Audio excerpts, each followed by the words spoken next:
To turn to Acts chapter 4. Acts chapter 4.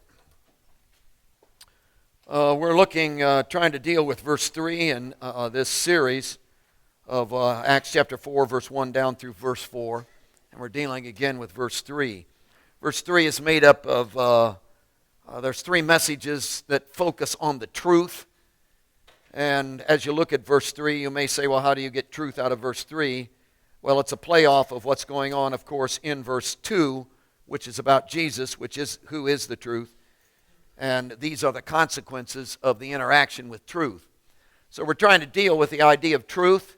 And, of course, we started last Sunday with the imprisoning of the truth, which stated the idea, the concept is that the worst thing that could happen is the alliance which is given to us in verse 1, made up of the priest, the captain of the temple, and the Sadducees. They all came together, it says in verse 1, and they were greatly disturbed, just all bent out of shape and greatly disturbed.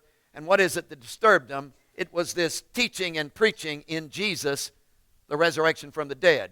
So there was a truth that was going on that was bigger than just mouth words or even actions. It was a truth that was going on that was the very essence and presence of who Jesus was, that was so strong that they literally said, we got to shut this thing down.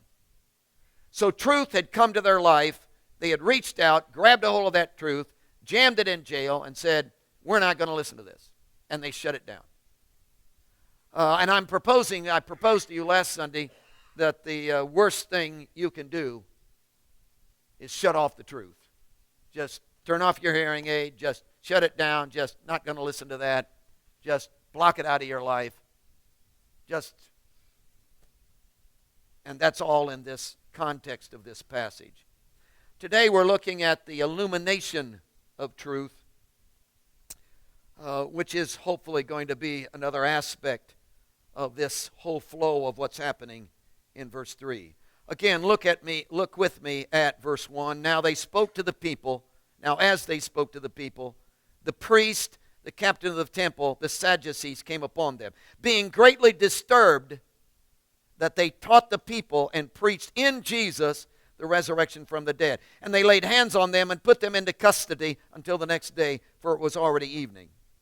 However, many of those who heard the word believed, and the number of men came to be about 5,000. I'm convinced that the impact of truth is immeasurable. That you cannot mark it down. You can't. It started here. It ended here. It's worth this. There's no way to put a value on it. It's just the impact of truth is just unbelievable, just absolutely unbelievable. It is for your life. It is for my life. I'm in the middle of a mathematical problem trying to figure out, back in the days of algebra and geometry and all that stuff I had to go through, which was a good thing. But anyhow, going through all of that, you got these equations, you got this problem, you got to figure it out, and I couldn't get the answer. It just didn't come out right. The equation wasn't right, something's missing, can't get along, and somebody comes along with just a half a second of truth, wham, and the whole thing fits together. Everything is right. Problem is solved. Oh, I see it. Truth. I'm parked alongside the road. Car won't work. I'm looking at the thing, pulling this out, putting that back, doing this, doing that. I don't know what I'm doing. Hey, I can't figure it out. The stupid thing won't run. Somebody comes along and says, it isn't the stupid thing. It's you, the stupid thing, because you do this, and it's done. And truth fixed it all. Truth fixed it all. You feel so like an idiot because you got this computer or iPhone or whatever, and you can't and it won't, and I'm taking it back, and some 3-year-old comes up. And whoa, truth. And everything's okay. Everything's okay. It's amazing, isn't it? The impact of truth, folks. The impact of truth. It's just mind-boggling. And you would agree with me that our greatest need, folks, then, if all of that, just simple illustrations, if all of that is right, then the greatest need of our life, people, is truth. We got to have truth. We just got to have truth. And we got to embrace truth. Because the total answer to your life and everything that's going down is wrapped up in this truth. You got to get to truth. That the answer is not found technically in counseling, only as counseling brings you to truth. The answer is not in preaching, although only as preaching brings you to truth. The answer is not in church, only as church brings you to truth. See, the whole deal is none of the peripheral, none of the instruments of it, but the whole deal is down to the truth. You got to come to truth. But here's what just blows me away, and I don't know how to talk about this to you, but what blows me away is that while truth, you would agree with me, truth is the answer. Got to have truth. Hey, open to truth, truth, truth, truth. That's the solution. The one thing that we run from, and the one thing we shut down, and the one thing we reject the most is truth.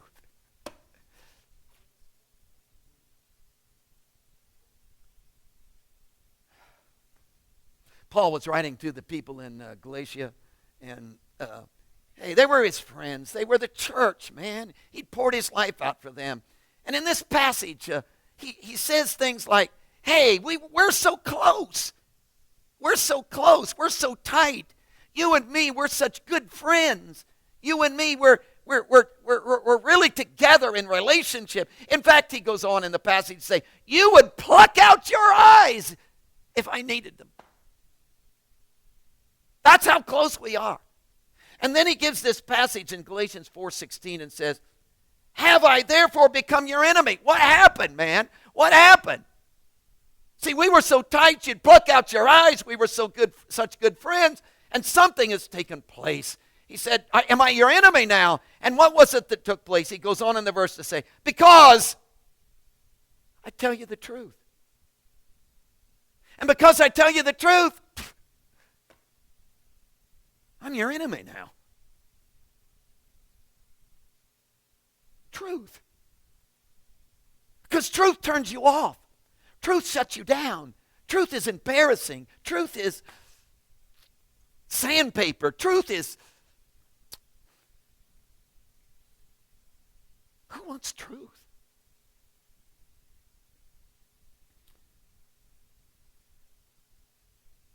I sometimes, before I come to this service, I just wonder if anybody will be here.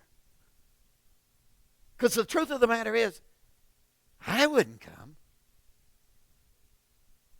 I mean, who would want to come Sunday after Sunday after Sunday and just have truth knock you over the head, expose you, rip you up, make you feel miserable?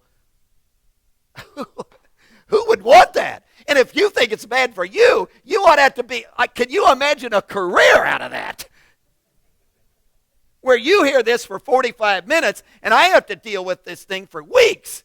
And it just literally, God just slices and cuts, and it's the sharper than a two-edged sword concept where truth just goes to the depth of your system and just rips you apart. And hey, preaching is only, I stand up here and say, oh, look right here where it got me really good. And it just sliced me right here, man. And I just spill some of the blood I've been shedding all over you. And why would we want to get together and go over that and just feel miserable together and feel convicted together and feel guilt and life has to change and God wants to do something new in my life, and why would you come when you know truth? And one solution would be that, we could have a party church and just entertain. I could just tell some jokes.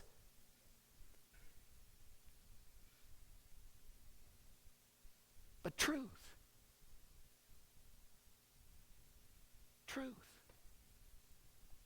Paul talked about this in Romans. He went over this about the pagans. And why were they pagans? Because they didn't buy truth. See, it's all wrapped up in the truth thing. And in fact, he describes them in Romans 1:25. He says, they exchanged the truth of God for a lie. And they worshiped and served the creature more than the created. And he says it isn't that they didn't know they were doing that, because he goes on in the next verse, or next couple of verses, and says, or before that, and says, because although they knew God, they did not glorify him as God. So they took what they knew, the down-to-it truth, and they just literally changed it in their heart and would not buy it. They rejected it, and they began to worship the Creator, something they made, more than the Creator himself, and rejected the truth. You just can't read John 14, 15, and 16, those three chapters, without just being, it's just phenomenal. Those three chapters are Jesus in an upper room facing the cross in a matter of a couple days or a day. It's going from there into Last Supper, into the Garden of Gethsemane, into the crucifix trials, and into the crucifixion. Those three chapters are all focused on one single thing as he's sharing with his disciples his heart. And as he's sharing his heart, he's talking about what he's moving them into, which is, of course, the new covenant and all that's going to come out of his own death and all that they're now going to experience as he's been experiencing it. So they're just absolutely... He's just laying it out.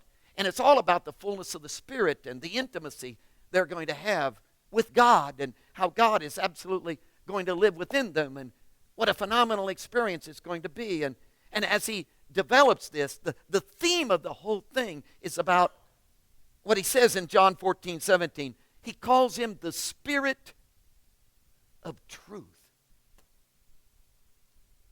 So if you think coming to a service and listen to some loudmouth tell you something about truth, and that is offensive, oh, think of having the very essence of the Spirit of truth living within you, yelling at you on your job, when you're in bed, when you're eating your breakfast. He says that's what's going to happen. See, you're going to embrace the Spirit of truth, and the Spirit of truth is literally going to indwell you, and he's going to, in fact, he goes on in John 16, 13, which is wrapping the whole thing up, and says, however, when he, the Spirit of truth, has come, he will guide you into all truth. For he will not speak on his own authority, but whatever he hears he will speak, and he will tell you things to come. He will guide you. Which is literally the picture of wrapping your arms around a guy on the inside in this case, and grabbing hold of him by the hand and systematically walking him down the path. Look out for that pothole. And walking him down the path so that he doesn't stumble. He says the Spirit of truth is going to come and literally embrace you. And will you follow him? And step by step, will you let him lead you? Step by step, will you let truth do its total work in your life? Step by step, take you until Jesus is totally, absolutely made known, revealed in you. Wow, I want that. Now, in our scene, in the passage we're dealing with, you realize that Jesus, in all of the truth that has been flowing through him, in the Spirit of truth that's been indwelling him, has literally blossomed out into the wonder of a crucifixion and a resurrection. But it didn't end there. These boys, the Alliance, they not only experienced all that was going on in Jesus and all that he proclaimed, they experienced the Pentecost event itself, which was the outpouring of the Spirit of truth. So everything Jesus said about the Spirit of truth has just taken place, man, in the Pentecost event. Peter got up and preached this phenomenal sermon, which was a display of an explanation of truth in its purity as he began to describe all that Jesus was and now all that they could be, all through this same Spirit and this same resourcing, the Spirit of truth that would literally come to indwell them. And as that whole flow took place, now we're into, a lame beggar has just been healed, and Jesus Christ and the truth is dancing upon the platform of the flesh of this man, and he's grabbed a hold of Peter, and they're down in Solomon's porch, and now this large crowd is gathered around, and over 5,000 men are going to get saved in this thing, and Peter is giving an exhortation of truth, and it's coming through this man, it's coming through Peter. Truth is all over the place. It came through teaching and preaching, which was on a whole new level because the Spirit of truth was there, revealing revealing something that was beyond just lectures, just data and information. Because as Peter talked, Jesus showed up, and there was this penetration of the lives by the person of Jesus himself. And all of that is taking place, and men are responding, and truth is proclaimed, and men are embracing it. But the alliance just can't stand that. And here they come. Do you see them? And they're rushing down the corridors of the temple, rushing into the middle of that great crowd, elbowing their way through, marching up on Solomon's porch, grabbing a hold of Peter and shutting that thing down and saying, come on. And they've grabbed him, and it's already evening, so the Sanhedrin has already gone home, so they can't take them to court and get the whole thing over with. So they jam them in jail and won't be able to get the thing settled till the next day. And they are rejecting truth. Why are they doing that? It isn't large crowds. They love large crowds down at the temple, because the bigger the crowd, the more the money in the offering plate. Whoa! That should have excited you. So it isn't large crowds. See, it isn't preaching as giving forth, because they lecture, they preach. Come on. See, it isn't the resurrection from the dead, because they don't care about your theology. Good night. They're not upset about that. Hey, the theology's no problem, because the Pharisees believe in the resurrection of the dead. It isn't any of that. What's the problem here? It's this pressure of truth.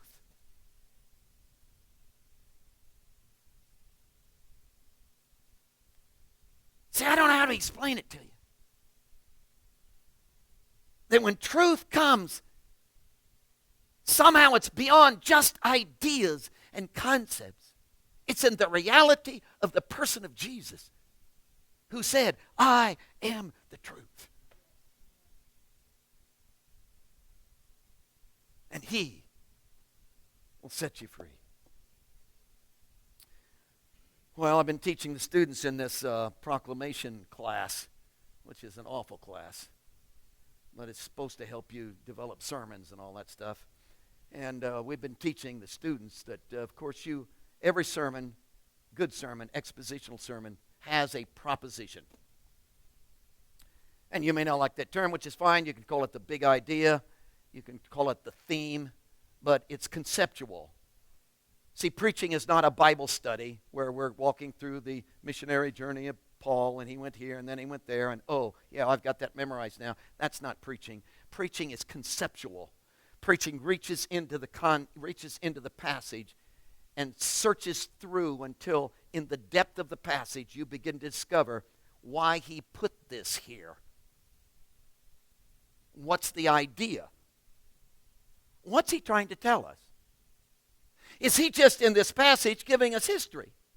Is this a historical lesson on what happened? Or is there an overwhelming spiritual concept that he's trying to give to us? And once you find what that concept is, you reach out, grab a hold of it, and you squeeze it down to one sentence. That means your whole sermon is going to be in one sentence.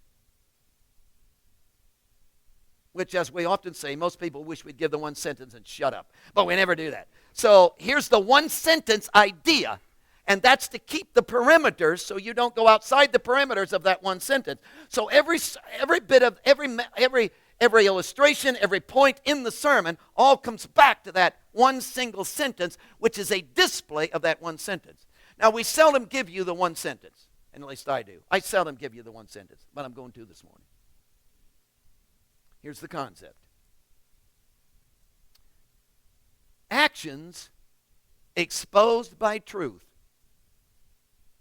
By the way, truth will expose actions.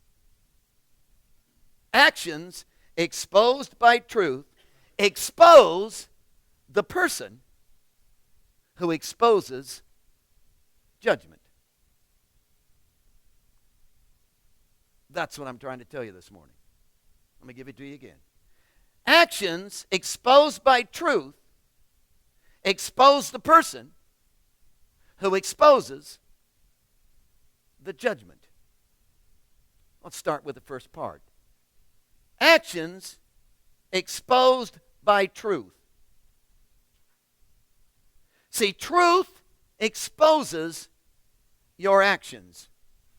Let's go back to our passage. Here's the alliance made up of the priest, the captain of the temple, and the Sadducees. They are coming down the corridor. They're going to get the two apostles. They're elbowing their way through the large crowd. They're going up on Solomon's porch. They're grabbing these boys. They're yanking them down. They're going to stick them in jail. They need to do that. It is decisive action. What are they doing in verse 3? They laid hands on them. They put them in custody until the next day, for it was already evening. That's their action. No question about it. Now, were they right or were they wrong in that action? Oh, law says they are totally right. Law says they did the right thing. The temple law says, yay, we applaud you. Law says, hey, the apostles are creating such a stir that they're messing up the prayer time because this is the hour of prayer and people are neglecting the hour of prayer when they should be down there making their prayers. Hey, what are they doing? They're having a party at Solomon's porch. So shut that thing down. The law says these boys are doing exactly what they ought to do. Hey, they're interrupting the sacrifice offerings because this is also the time of the sacrifice. So all the sacrifices, which means money for the temple, all the sacrifices that should be made are being interrupted, and we'll only get about half what we should have this day. Why? Because there's about 10,000 people down there gathered around Solomon's porch messing up the time schedule and won't make their sacrifices now. And so the law says, hey, we're the protectors of the temple. We have the responsibility. We're the priest. We're the captain of the temple. We're the Sadducees. This is under our jurisdiction, and law says, stop that thing. So taking the apostles, putting them in jail, are they right? Absolutely, they are right. Did they do the thing they should do? Absolutely did exactly what they should do according to the law.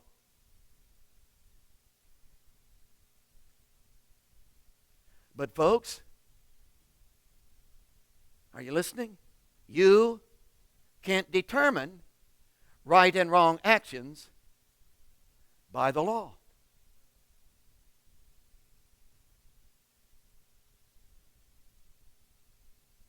Legalism will not and never has produced righteousness.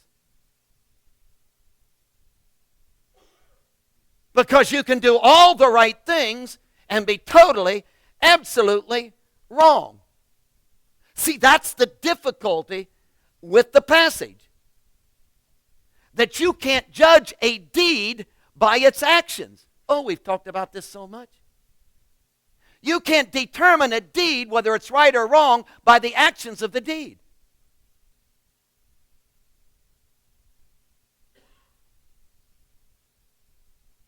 Well, I told the truth, bless God.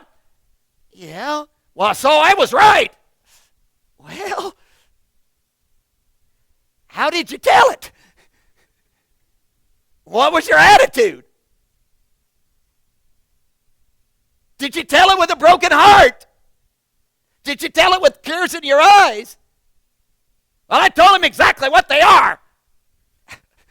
Was it right? Yes, it was dead right. You described it to a T. But so the law says but you were dead wrong. Because truth comes along. See, take that whole thing of what you said and how you said it and drag it into the presence of Jesus, who is dying over a world, and tell me that you were right. Well, everything I said was true. I know. But truth says, you were wrong. See how awful this is?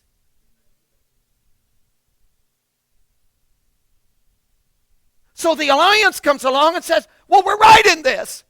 We're doing the right thing. But truth, the presence of Jesus says, guys, you're dead wrong. God is wanting to take this whole thing to a new level. The new covenant is here. And you're trying to hang on to the old system. Come on, guys. And you're shutting it down. Law says, we're right. Truth says, guys, you're dead wrong.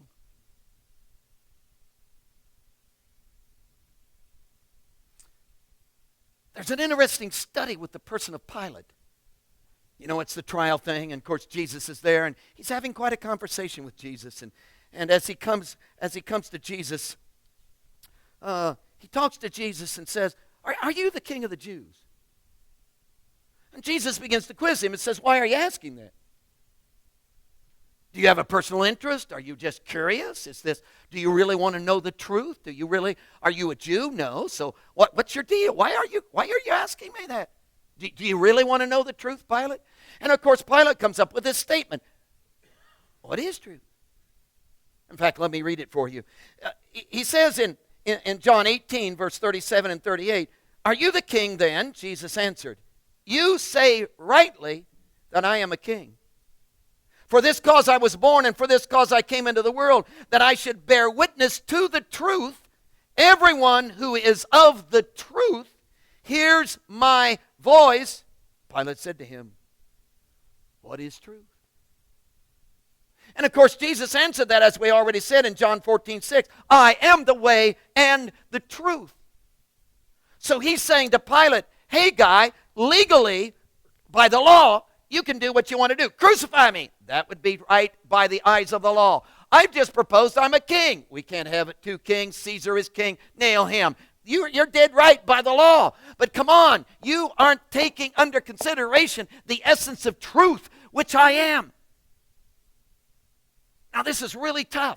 So what I'm asking you to do is, I'm asking you to bring every action that you, in your life, I'm asking you to drag it in here and literally see it under the clear light of the divine essence of the Christ himself, who is truth, and stack it up against that and see whether you're right or not.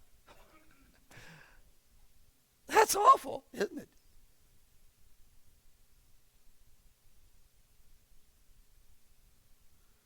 If you did that, man, if I did that, I would just live with constant guilt. But listen to this. But that's the essence of Christianity, folks. Because the essence of Christianity is to let he who is truth actually come in and dwell you, so you live with him all the time. And bring the total response of your system, along with your attitudes, the way you think, your perspective, everything about your life, bring it under the dynamic of the person of Jesus who actually lives within you, and let truth be the judge of everything you do, whether you're right or whether you're wrong. And it isn't about the law, and it isn't what you can get by with, and it isn't, well, my friends think I'm okay. It isn't about that. It's about, this Jesus who lives within me, who is truth. And if he lives within you, do you understand what's going to happen in your life? Every action will be exposed by truth.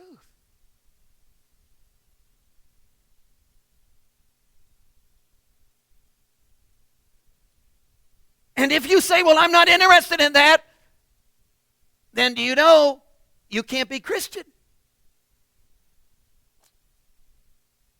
You can come to church, hope you do. You can read the Bible, hope you do. You can pray, hope you do. You can put money in the offering plate, woo, hope you do.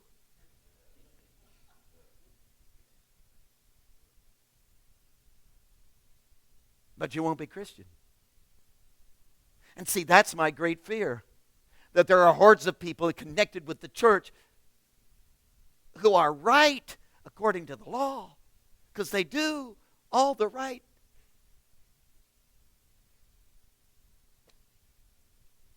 But they don't know about truth that exposes me. For actions are exposed by truth. You open to that? Now, go to the second part of this proposition. Actions are exposed by truth. The second part is actions exposed by truth expose the person. And this is the grind on it.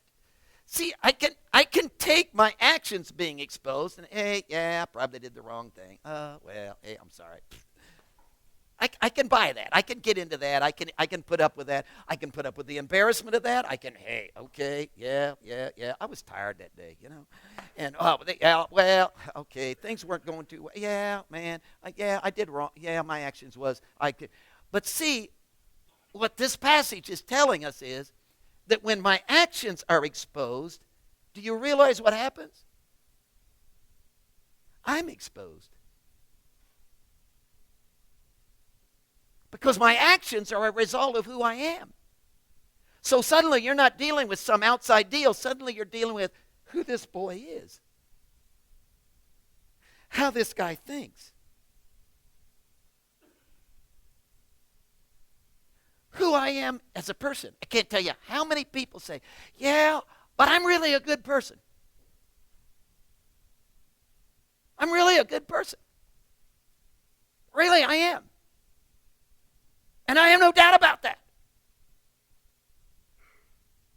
But see, what happens with this truth idea is that not my action, this action, now I see that was wrong now, but when my actions are exposed, then I'm exposed because the actions spill out of my nature who I am. And that's what's going on in the passage. And that's really severe. See, when you come to this passage, verse 3, again, the alliance.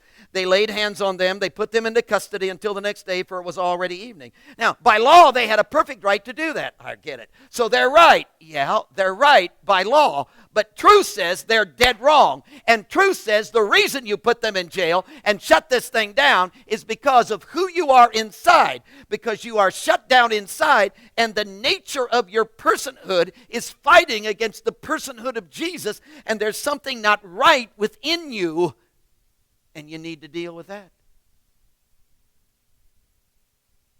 So this goes way beyond actions, because the actions, the reason they did what they did is because of who they are. So suddenly we're into, these boys in all of their righteousness, folks, are just not right in their nature and in who they are. And that's harder to deal with than anything I know. In this proclamation class, we're dealing with the Sermon on the Mount a little bit. And I'm trying to walk the students through this section from chapter 5, verse 21 through 48.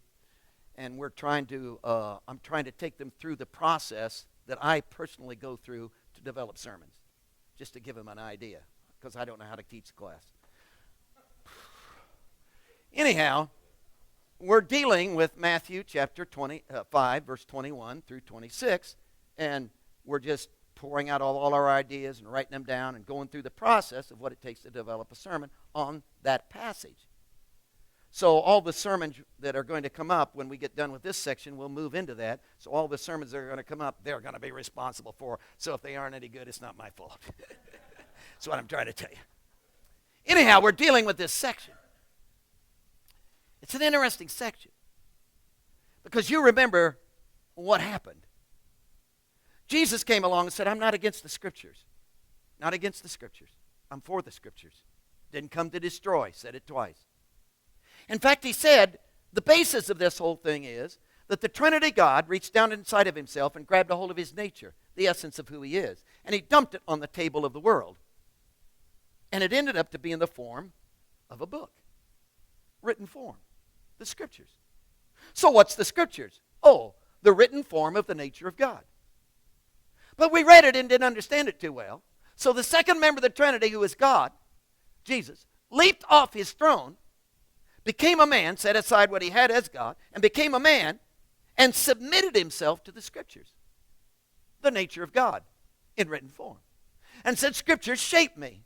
So the fingers of the Scriptures reached around the man called Jesus and began to mold and to shape him and put him into order. And the order of Jesus' life the way he thinks, the way he operates, the whole essence of his system is all shaped by this book, which is the nature of God. So now you got the nature of God in two forms. You got it in the written form, and you got it in the living form, which is Jesus. So when you're looking at Jesus, you're looking at the Scriptures. When you're looking at the Scriptures, you're looking at Jesus, because the Scriptures and Jesus are the same. Well, they're not the same, but they are, well, yeah, they are the same. Well, no. Well, Jesus is living form. The Scriptures is written form, but they're the same nature of God being exposed, only different exposures.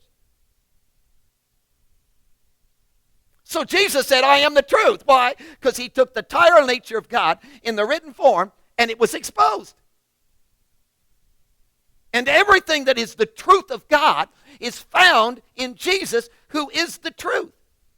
And then he came along and said, let me illustrate this thing for you. And he gave you 6 illustrations.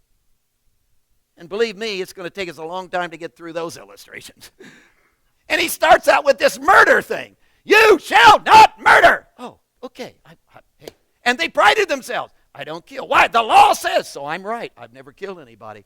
But Jesus came along and said, oh, I want to expose not only the law, you shall not murder, and that you're okay. I want to expose who you are inside. And you've murdered inside, because hate and murder, anger and murder are equal.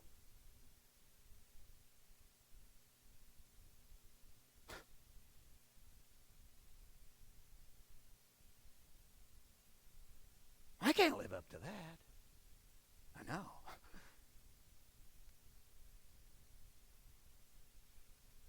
That can't be right, could it? See, I'd just rather have, you shall not murder. See, I have never killed anybody, folks. I really haven't. I admit I did take their picture, put it on the wall, get a shotgun, and blow their stinking head off. But other than that,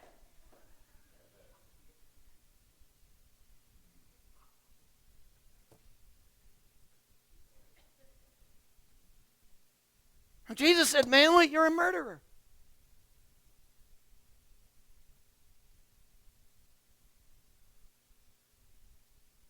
Why? Not because of what you did, but because of who you are.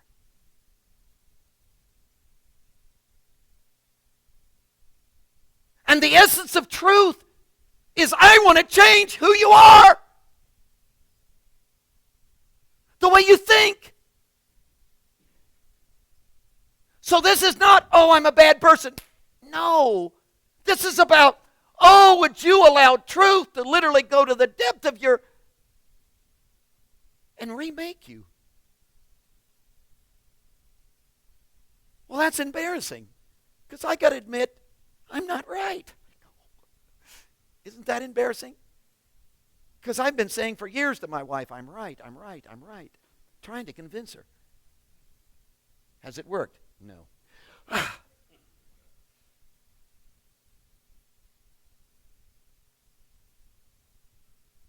He goes on, second illustration.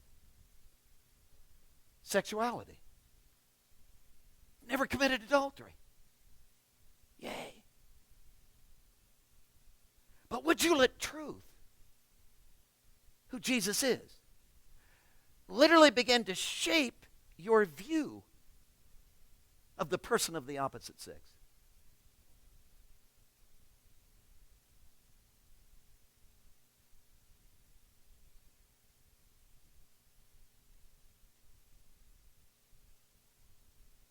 I don't have to keep my word.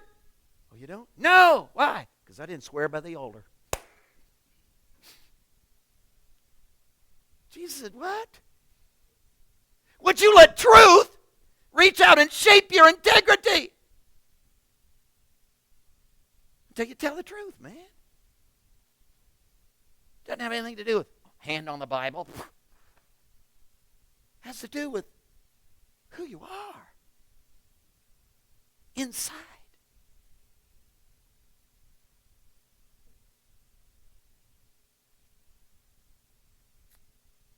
So what is the great need of your life? Well, preacher, I got this, or preacher, I got that, or I need to overcome this, or I have this, and I have prejudice here, or I got. It isn't about that. It's about what? It's about who you are And would you turn truth loose within you to reshape who you are?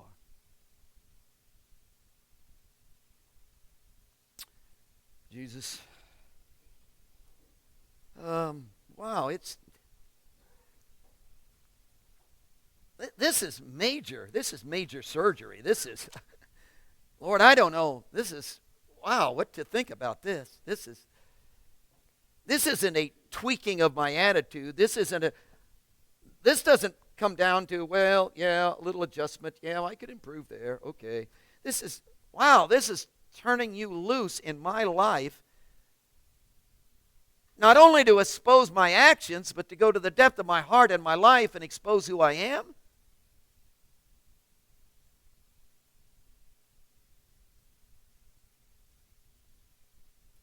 But God, how am I ever going to be righteous? How am I ever going to be holy? How am I ever going to be truly right? How am I ever going to be what you've dreamed I could be? How am I ever going to be who you created me to be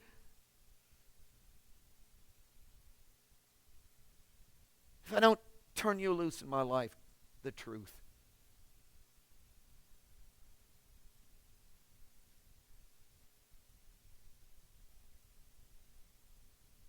Heads are bowed.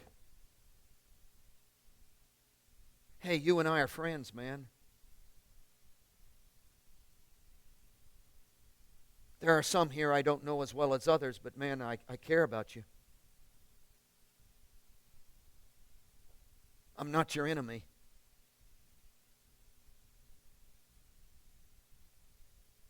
But I know as sure as I'm standing here with my head bowed,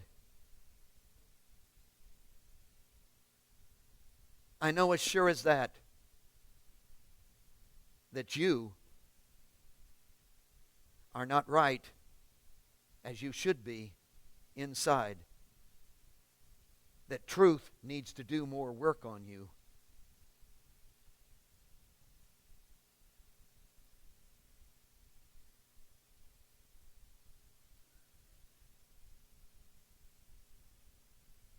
Are you going to be an alliance that marches down the corridors, stomps up to Solomon's porch, grab the messenger of truth and slam him in jail, shut the hearing aid off, shut the thing down, not gonna?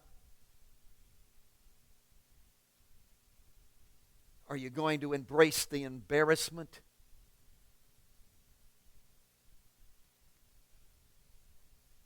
of what it takes to be honest and to let Jesus reveal in you what he wants to do in your life? Truth.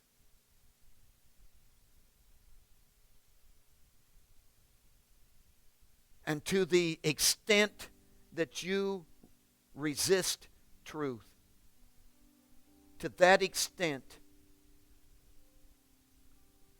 you are destroying your own existence.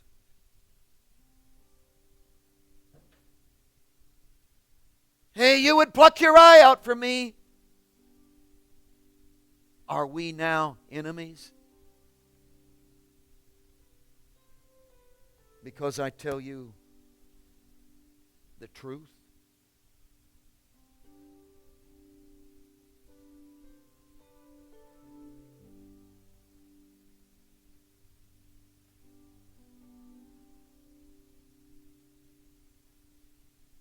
I invite you to response, which is a simple yes. Okay, truth. Because I can't change who I am. Mostly I can't even change my actions, but I can't change who I am, which produces the action. Even if I change the action.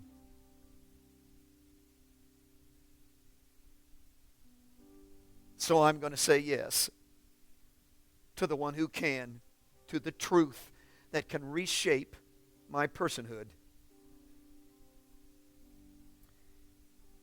and cut off from me everything that's not to be who I am. Altars open.